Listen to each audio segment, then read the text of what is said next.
Hi అండి, నేను మీ tailor అన్య. ఈ రోజు వచ్చేసి కట్ వర్క్ బ్లౌజ్ కి పైపింగ్ ఎలా వేసుకోవాలి, ఎలా వేసుకుంటే ఈజీ అవుతుంది అనేది ఈ వీడియోలో అయితే మీకు పిన్ టు పిన్ చూపిస్తాను. చూడండి ఒకసారి. నా ఛానల్ కనుక కొత్తవారైతే సబ్స్క్రైబ్ చేసుకోండి, లైక్ చేయండి, షేర్ చేయండి. నా వీడియో కనుక మీకు నచ్చుతుంది అనుకుంటున్నాను. నచ్చితే మాత్రం ఖచ్చితంగా ఒక లైక్ అనేది ఇవ్వండి. ముందుగా అయితే బ్యాక్ పార్ట్ కి నేను రౌండ్ అనేది ఆ విధంగా అయితే తీసుకొని మార్కింగ్ అయితే వేసుకుంటున్నాను. ఫీజింగ్ అనేది తీసుకున్నాను. పేపర్ ఫీజింగ్ తోని కరెక్ట్ గా రావాలని చెప్పేసి ఆ విధంగా నేను మార్కింగ్ అయితే వేసుకుంటున్నాను. కార్నర్ కూడా మనకు కరెక్ట్ గా రావాలి కాబట్టి ఆ విధంగా మనం మార్కింగ్ అనేది తీసుకుంటే కరెక్ట్ గా వస్తుంది. లెంతీ ప్యాటర్న్ ఒకటి తీసుకొని మనం ఆ విధంగా మార్కింగ్ చేసుకొని కటింగ్ చేసుకొని ఎప్పటికీ మనకు ఉండేలాగా, అంటే ప్రతిసారి మనం మార్కింగ్ వేసుకోవాలి, కటింగ్ చేసుకోవాలి అంటే టైం తీసుకుంటుంది కదా. అలా కాకుండా డైరెక్ట్ గా ఒకేసారి ఒక పెద్దది ప్యాటర్న్ తీసుకొని రెడీ చేసుకుని పెట్టుకుంటే ఇంకా ఈజీగా ఉంటుంది. నేనైతే ఆ విధంగా తీసుకొని చిన్న పాల్స్ సంబంధించిన పీస్ ఉంటుంది కదా, ప్యాటర్న్ అది తీసుకుని అయితే కటింగ్ అయితే చేసుకున్నాను. ఇప్పుడు లైనింగ్ కి నేను అటాచ్ అనేది చేసుకుంటున్నాను. ఎలా చేసుకున్నాను? ఐరన్ తోని అటాచ్ అనేది చేస్తున్నాను. ఎందుకు మళ్ళీ లైనింగ్ పైన వేస్తాను అంటే పేపర్ పీసింగ్ చాలా పల్చగా ఉంటుంది. దానివల్ల అది ఏమవుతుందంటే దగ్గరకు వచ్చేసి పాడైపోయే అవకాశం ఉంటుంది. అందుకని చెప్పేసి నేను పైనుంచి మళ్ళీ లైనింగ్ వేసి అటాచ్ అనేది చేసుకున్నాను.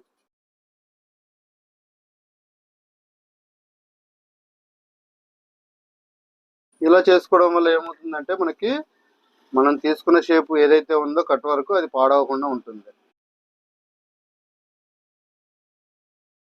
ఇప్పుడు వచ్చేసి నేను రెడీ చేసుకుంటున్నాను. బ్యాక్ పార్ట్ కి ముందుగా అయితే అటాచ్ అనేది చేసుకున్నాను. లైనింగ్ అయితే ఆ విధంగా అటాచ్ చేసుకోవాలి. లైనింగ్ అటాచ్ చేసుకునేటప్పుడు కూడా కింద ముడతలు రాకుండా చూసుకొని అటాచ్ అనేది చేసుకోవాలి. ఇప్పుడు ఏదైతే ఎక్స్ట్రా ఉందో ఎక్స్ట్రా ఖర్చు కూడా కటింగ్ అనేది చేసుకున్నాను. సెంటర్ భాగం కూడా ఎందుకు స్టిచ్చింగ్ చేస్తాను అంటే మనం వేసుకున్నది ఏదైనా ఎక్కువ తక్కువ ఉన్నా కూడా మనం మధ్యలో కటింగ్ చేసినప్పుడు ఇబ్బంది పడకుండా ఉండాలి అంటే సెంటర్లోనే స్టిచ్చింగ్ అనేది చేసుకో.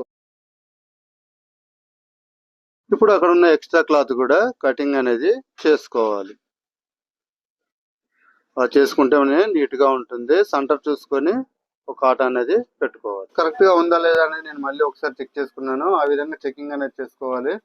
ఇప్పుడు మనం ఆల్రెడీ పైపింగ్ అయితే వేసుకోవాలి కాబట్టి ఆ విధంగా సమానంగా దగ్గరగా మనం ఏదైతే మనం షేప్ కట్ లో తీసుకున్నామో ఆ కటింగ్ అనేది చేసుకోవాలి. ఆ విధంగా కటింగ్ చేసుకొని నీట్ గా వచ్చేలాగా పూర్తిగా అంతా కూడా కటింగ్ అనేది చేయాలి.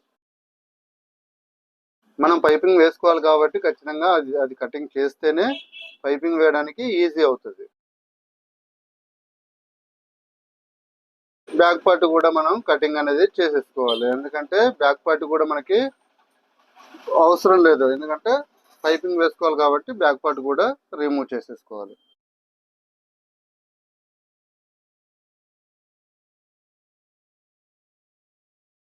లైనింగ్ ఎటు జరగకుండా ఉండడం కోసం అని చెప్పేసి మెయిన్ పార్ట్ లైనింగ్ కి మళ్ళీ ఒక స్టిచ్చింగ్ అనేది ఆ విధంగా చేసుకొని రెడీ చేసుకోవాలి. ఇప్పుడు సమానంగా ఉందా లేదా అనేది కూడా ఒకసారి చెక్ చేసుకోండి. ఎందుకంటే ఒక్కొక్కసారి మనకు అటు ఇటు అవ్వచ్చు, కటింగ్ తేడా రావచ్చు. ఆ తేడా రాకుండా చూసుకొని రెడీ అయితే చేసుకోండి. ఇప్పుడు పైపింగ్ కోసం అని చెప్పేసి నేను ఒక 1 ఇంచ్ ఉండేలాగా తీసుకొని పీస్ అయితే కటింగ్ చేసుకుంటున్నాను. 1 ఇంచే ఎందుకు ఉండాలి, 1 ఇంచ్ ఉండకపోయినా పర్వాలేదు, కొంచెం తక్కువ ఉన్నా కూడా అడ్జస్ట్మెంట్ అనేది చేసుకోవచ్చు. పైపింగ్ ఎంతైతే కావాలో అంతైతే రెడీ చేసుకోవడానికి నేను కటింగ్ అనేది చేసుకున్నాను.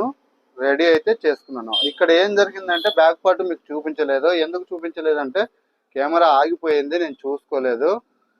నేను చూసుకునేసరికి ఆల్రెడీ బ్యాక్ పార్ట్ స్టిచ్చింగ్ అనేది చేస్తాను. కానీ మీకు చూపిస్తాను బ్యాక్ పార్ట్కు పైపింగ్ ఎలా వేసాను అనేది. ఖచ్చితంగా ముందు డౌన్ సైడ్ కూడా వేయాలి కాబట్టి అక్కడ వేసేటప్పుడు మీకు దగ్గరగా చూపిస్తాను, చూడండి.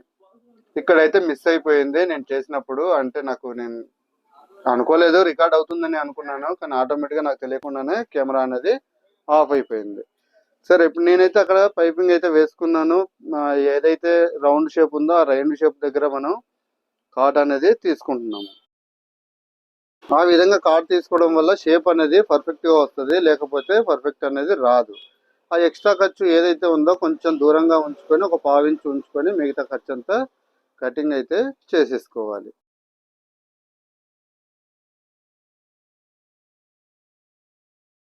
మనం ఆల్రెడీ ఫీజింగ్ పక్క నుంచే మనం కటింగ్ చేసాం కాబట్టి ఆ ఫీజింగ్ పక్క నుండే మనం కటింగ్ అనేది చేసుకుంటే సరిపోతుంది.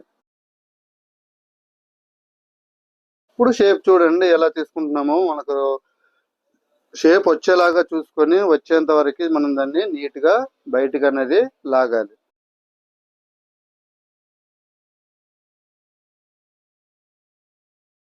పైపింగ్ దగ్గరగా ఉండేటట్టు, అంటే మనకి పైపింగ్ ఎంత అయితే వేసుకుంటున్నామో అక్కడి వరకు ముడతలు రాకుండా చూసుకొని ఆ విధంగా చేసుకొని ఒక స్టిచ్చింగ్ అయితే పైనుంచి వేసుకోవాలి.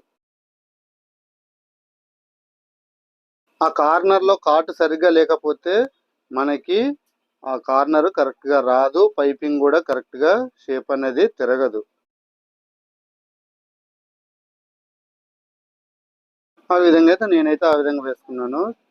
మీకు చూపించడం కోసం అని చెప్పేసి నేను కొంచెం లెంతీ వీడియో అనేది చేయడం జరిగింది. ఎందుకంటే పైపింగ్ చాలా మందికి పైపింగ్ వేయడం రాదు, కట్ వర్క్లో చాలా ఇబ్బంది పడతారు.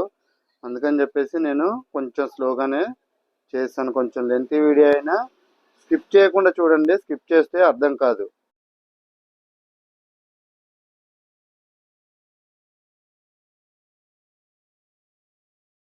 స్టిచ్చింగ్ అనేది చాలా నీట్గా చేయాలండి చేసేటప్పుడు, ఎందుకంటే ఫినిషింగ్ అనేది చాలా ఇంపార్టెంట్. నేను ప్రతి వీడియోలో కూడా చెప్తాను, ఫినిషింగ్తోనే వర్క్ నేర్చుకోండి. ఫినిషింగ్ ఇచ్చి మీరు కస్టమర్కి మంచి టైలర్గా పేరు అనేది వస్తుంది. మీకు కస్టమర్ కూడా మంచిగా బాగా కుడతారండి, మీరు ఫినిషింగ్ బాగా ఇస్తారని చెప్పేసి మన దగ్గరికి వర్క్ తేవడం అయితే జరుగుతుంది. ఫినిషింగ్ బాగాలేకపోతే ఎవరు రారు మన దగ్గరికి, కస్టమర్ కూడా ఎవరు సపోర్ట్ చేయరు. చూసారు కదా రౌండ్ అనేది ఎలా వచ్చింది అనేది మీరే చెప్పాలి, కామెంట్ చేయండి. కామెంట్ చేస్తే మీకు అర్థమవుతుంది, నాకు అర్థమవుతుంది. ఎందుకంటే ఎవరు చూసారో ఎవరు చూడలేదు ఎలా ఉంది అనేది కూడా నాకు తెలుస్తుంది. అందుకని చెప్పేసి మిమ్మల్ని కామెంట్ చేయమని అడుగుతాను. చెప్పాను కదా ముందుగానే, నేను అయితే కెమెరా ఆఫ్ ఇవ్వడం వల్ల నేను రౌండ్ నెక్లో మీకు పైపింగ్ ఎలా వేసానో చూపించలేదు. ఇప్పుడైతే నేను డౌన్ సైడ్ ఎలా వేసుకోవాలో నడుము దగ్గర ఇప్పుడు మీకు పూర్తిగా చూపిస్తాను చూడండి, దగ్గరగానే చూపిస్తాను చూడండి.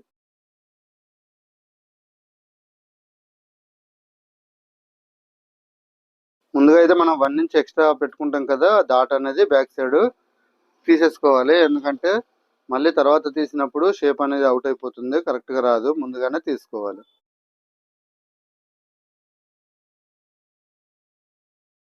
4 ఇంచులు బ్యాక్ సైడ్ 4 ఇంచులు అడిగారు, ఆ 4 ఇంచులు ఉండేలాగా చూసుకొని రెడీ అయితే చేసుకోవాలి. చూసారు కదా, ముందుగా మనం ఏదైతే ఫీజింగ్ అంటించుకొని పెట్టుకున్నామో దానికి ఆ విధంగా పైపింగ్ అనేది వేసుకోవాలి, కరెక్ట్గా వేసుకోవాలి. ఎందుకంటే షేప్ అనేది మన పైపింగ్లోనే ఉంటుంది. మనం ఎంత బాగా కుట్టినా సరే పైపింగ్ సరిగ్గా వేయకపోతే రౌండ్ అనేది షేప్ అయితే రాదు. ఆ విధంగా నీట్గా రౌండ్ రావాలి అంటే పైపింగ్ వేసేటప్పుడు ఏదైతే మనం ఒక పావించు కింద పడుతున్నామో అదే పావించుతోనే కంటిన్యూగా లాస్ట్ వరకు కూడా అదే పావించు మెయింటైన్ చేస్తూ పాయింట్ దగ్గర కూడా కరెక్ట్గా వచ్చేలాగా పాయింట్ దగ్గర అలా తీసుకొని రెడీ అనేది చేసుకోవాలి. మీకు అర్థమైంది అనుకుంటున్నాను ఎలా వేసాను అనేది. చూడండి ఒకసారి.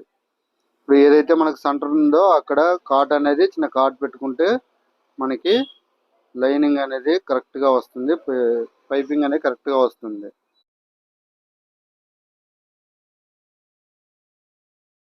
ఇప్పుడు వచ్చేసి అటాచ్ చేసుకుందాము. అటాచ్ చేసేటప్పుడు కూడా చూసుకోవాలి కరెక్ట్గా ఉందా లేదా అనేది, సెంటర్కి చూసుకొని అటాచ్ అనేది చేసుకోవాలి.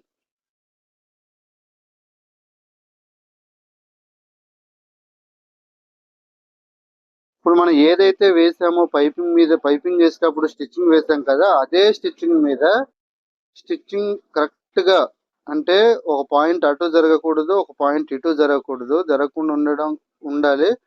ఏదైతే మనం పైపింగ్ వేసినప్పుడు స్టిచ్చింగ్ వేసినదో అదే కుట్టు మీద కంటిన్యూగా స్టిచ్చింగ్ అనేది కరెక్ట్గా వేయాలి.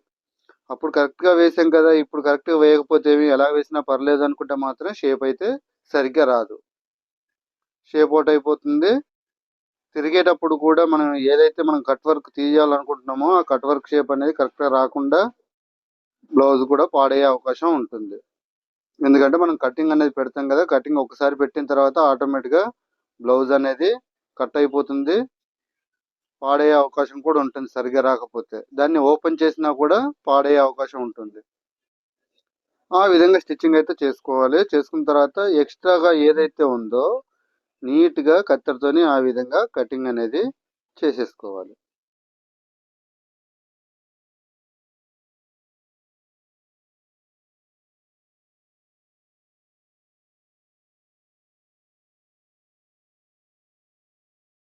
కాట్ అనేది ఆ విధంగా మనం తీసుకోవాలండి. నా కత్తెర బాగాలేదు, అందుకని నేను ఆ కాట్ అనేది సరిగ్గా తీయలేకపోయాను.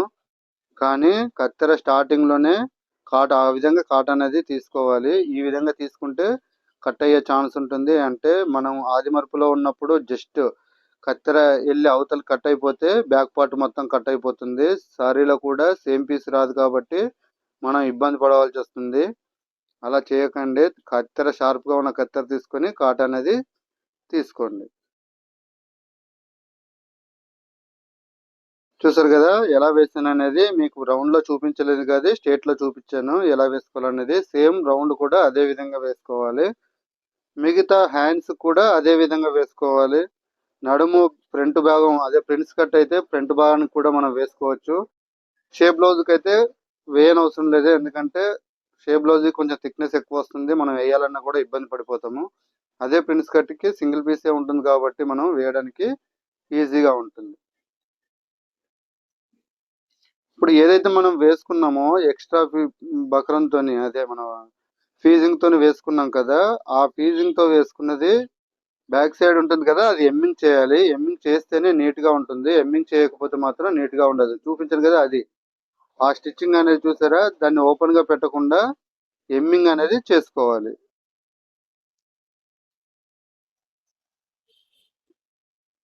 ఎమ్మింగ్ చేసుకునేటప్పుడు కూడా చాలా నీట్ గా చేయాలండి, లేదంటే ముడతలు వస్తే కూడా బాగోదు. వీడియో అయితే పూర్తిగా చూడండి.